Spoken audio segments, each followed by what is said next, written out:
Hello and good afternoon. I hope you all are fine. Anyways, so today I'm going to talk about objective correlative and I'll be talking about it in detail. I hope you know that the term, it was enunciated by T.S. Eliot in 1919.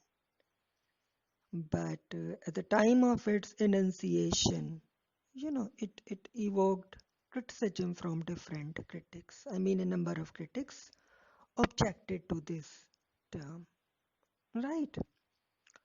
Now, what were the objections from the side of the critics? See, a number of critics said that this term was ugly, and they also said that this idea, the idea of objective correlative, it applied only to dramatic poetry and perhaps to Eliot's poetry, and maybe to Hamlet. He gave this term in relation to Hamlet, right? So they called it ugly, and they said that it can be applied only to dramatic poetry and perhaps to Eliot's poetry and maybe to Hamlet, right? Now, the main objection from the side of the critics was that, they said that there was nothing new in the idea. To them, it was not a new concept, right? And they said that this phrase objective correlative, it has not been given by T.S. Eliot, but its credit, it goes to Washington Allston. Washington Allston, excuse me. And Washington Allston, he used it in lectures on art. Right. So Eliot was not the first person to use the term objective correlative. So this is for your information. It was Washington Allston who used the term in his lectures on art. Right. So we can say that the term was used by Washington Allston, but it was made popular or it was popularized by T.S. Eliot. Right. Moreover, you can find that Eliot is supposed to have borrowed this term from a passage of, Walt Whitman. I'm just quoting, one line from preface to Leaves of Grass. Basically, he used this line in his preface to Leaves of Grass. What is the line? I'm just quoting it. See, the line is, the prudence of the greatest poet matches every thought or act by its correlative.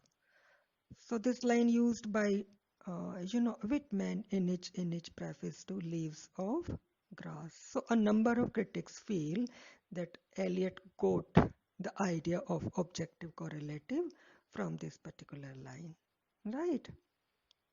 Then there is one more person, Mario Prej. Mario Prej. He feels that T.S. Eliot got this idea of objective correlative from Ezra Pound's idea of poetry. Now you know very well that Pound's idea of poetry is, I mean, he says or he calls it a sort of inspired mathematics which gives us equations for the human emotions. So this is the idea of poetry given by Ezra Pound. I'm just repeating it. Pound's idea of poetry, it is, as of a sort of inspired mathematics which gives us equations for the human emotions. Right. So Mario Prej, he feels that this particular idea of Ezra Pound in relation to poetry, it may be the starting point and basis of the theory of objective correlative. Right. So today you can see that objective correlative, it has become a recognized term, and It is meant to signify the way emotion is expressed through a work of art. So it is basically related to the expression of emotions, right? Now, another idea or another fact about objective correlative is that it seems to originate from Eliot's impersonal theory of poetry. Getting my point? It seems to originate, or it seems to come out, or it seems to take its origin from Eliot's impersonal theory of poetry, right? And you know very well that in its impersonal theory of poetry, T.S. Eliot says that poetry is not a turning loose of emotions, rather, it is an escape from emotions. It is not an expression of personality, rather, it is an escape from personality. Right. So you can say that the theory of impersonality, it assumes that though the poet starts with a basic emotion, he finds for this emotion a body of expressive symbols in which emotions, feelings, and thoughts are blended in a way that they become a formula or they become the formula for the original. Right. So this is basically the idea of Eliot's impersonal theory. So you can feel that the idea of objective correlative, it is a continuation of the very idea of Eliot's impersonal theory. Right. I hope you all are getting the point. Now try to understand how Eliot used the term and when did he use the term objective correlative. See, the term has been used by T.S. Eliot in his essay Hamlet and Its Problems. I might have told you, so many times in the classroom also. So he used this term in his essay Hamlet and Its Problems. If you remember, T.S. Eliot called Hamlet an artistic failure, right? He called Hamlet an artistic failure, right? And he feels that Shakespeare, he fails to find the proper objective correlative for Hamlet's feelings. And that's why he calls this play an artistic failure, right? Now try to understand. I think I taught you the play in the classroom. And I feel that the very idea of Hamlet is in your mind, and I feel that most of the concepts in relation to Hamlet are in your very minds. Right. Now, I might have told you in the classroom that Hamlet is a very complicated figure. And even today he is an enigma, even today he's a riddle to solve. Even 400 years of criticism have not been able to solve this riddle of Hamlet, or this enigma of Hamlet.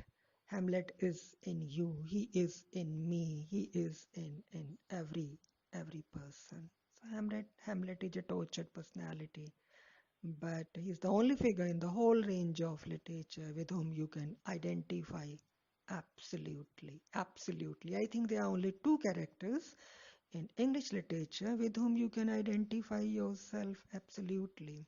The first one is Hamlet, and the other one is Jimmy Potter, the protagonist of Look Back in Anger, and that is a new syllabus also. I'll be dealing with it, don't worry. Right. So I hope you know something about the character of Hamlet. He's a very complicated figure. He's an enigma, and he is a riddle. Right. Now Eliot feels that Hamlet the man, you know, he's dominated by an emotion which cannot be expressed. Why? Because it is in the excess of the facts as they appear. While going through the text of the play, you might have felt that, Hamlet is really someone, who cannot be understood easily. I mean, he cannot be understood, you know, without taking some pain, right? So Eliot feels that Hamlet, the man, is dominated by an emotion which cannot be expressed because it is in the excess of the facts as they appear, right? Now you know very well that Hamlet is a disillusioned person, right? So why he is disillusioned? Not because he has lost his father, not because his father has been murdered and now he has come to know about it through the ghost of his father, but he's also disillusioned because he feels that his mother is guilty. He feels that his mother is guilty, and every time he keeps thinking about this sinful act of his mother.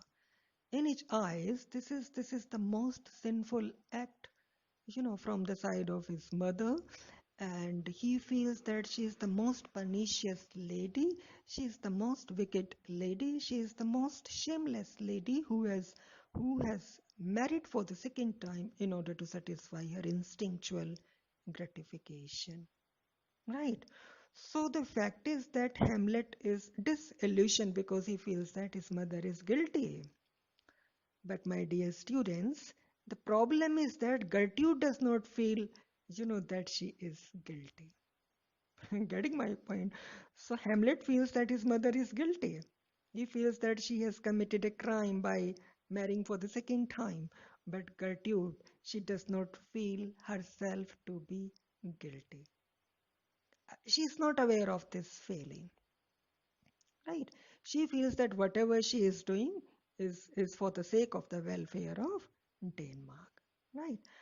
Now it is a feeling which Hamlet cannot understand, right? So you can say that he cannot objectify it, and it poisons his life, and you know it stops him to take action. You know, he's a victim of procrastination. He plans very well, he thinks very well, but when comes the matter of execution, you know, he fails absolutely. Right. So this may be one of the regions of his, you know, failure in taking action. Right.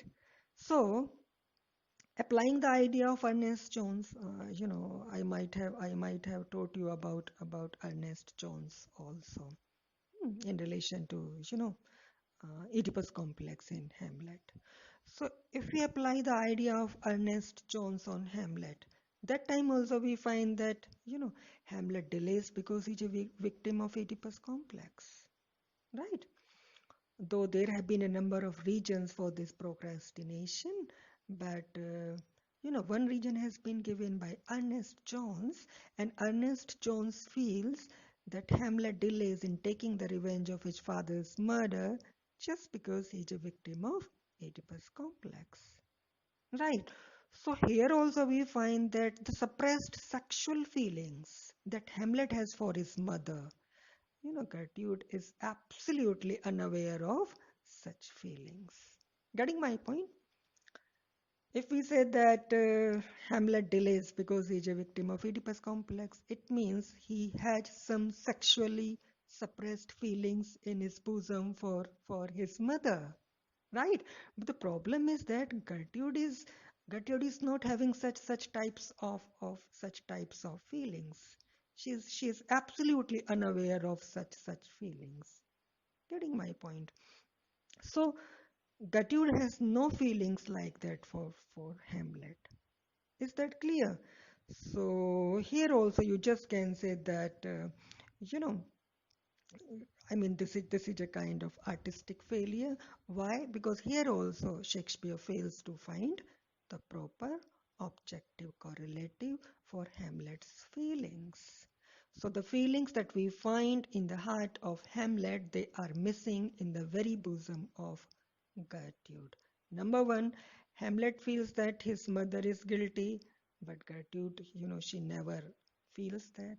Number two, if you feel that Hamlet delays that because he's a victim of Oedipus complex, it means, you know, he had some suppressed sexual feelings for his mother. But you know, the other part is that Gertrude does not have such sexually suppressed feelings in her bosom. So it means here Shakespeare fails to find the proper objective correlative for Hamlet's feelings. Is that clear?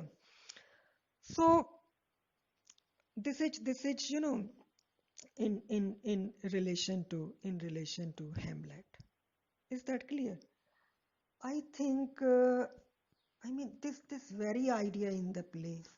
It was the very basis. It was the very basis to give the term objective correlative, or you just can say that it is against this background. I mean the background of Hamlet, that Eliot elaborates his theory of objective correlative.